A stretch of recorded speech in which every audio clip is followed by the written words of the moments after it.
Paul endured many things, to include imprisonment. Some of his epistles are called prison epistles. Ephesians, Philippians, Philemon, Colossians, written in prison. So even imprisonment didn't stop his works. And likewise, you may have felt, or you may have actually been, in some form of prison of the enemy. Maybe not a physical prison, but you may have had many dreams where you found yourself sitting in a jail cell. You're being locked in a bathroom. You went into an airplane and the door was shut. Those are signs about the enemy trying to lock you up spiritually. But despite those things, the Lord still used you royally for his glory. That becomes a thorn in the enemy's flesh, because he's trying to stop you, yet the Lord is still using you. Now, when Paul was in prison, certainly was out there preaching to the masses. So it may seem as if the enemy had some success in shutting down his ministry, but he didn't. And there are many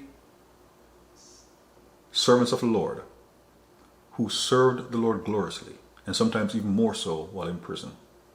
Jeremiah endured a lot in prison, but he was still dictating things to his scribe Baruch. The Lord told him to write the things he had told him in a book while he was in prison. John on the Isle of Patmos, the book of Revelation. Oh, that is a thorn in the enemy's flesh. Especially Revelation 20 verse 10, speaking about how the devil will be cast into the lake of fire and brimstone, where the beast and the false prophet are, and they will be tormented day and night forever and ever. You think the devil likes hearing about that? So even in prison, air quotes, the Lord can use you. And sometimes people are too busy looking at the prison bars, as opposed to looking at the things the Lord is using for their glory, or for his glory, correction.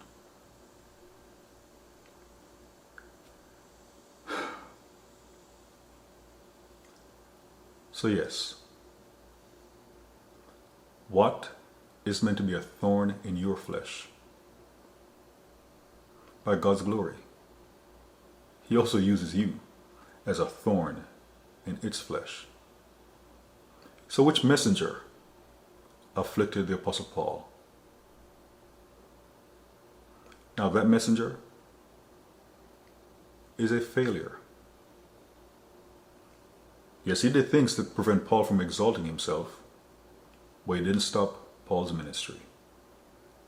Not in life, and certainly not in his death.